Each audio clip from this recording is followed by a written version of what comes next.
Shqiptarët vuajnë nga ajo pasojat e të kaluarës ku gjithë njerëzit kënaqen me një shprehje tash popullore të pafshat e 7 penxherët.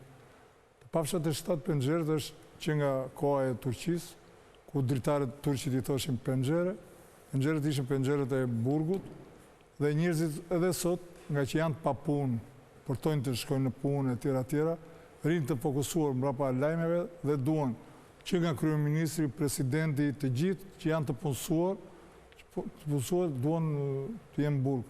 Por kjo mirë populli që është në atë nivel ka.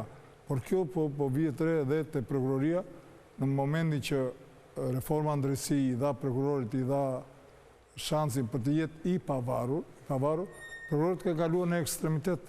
Është tamam ajo Republike Prokurorëve, ka kaluar në ekstremitet duke vënë burg edhe për një doktor, dhe për një sipërmarrës, po edhe për një vras, edhe një për grabic, apo dhunus.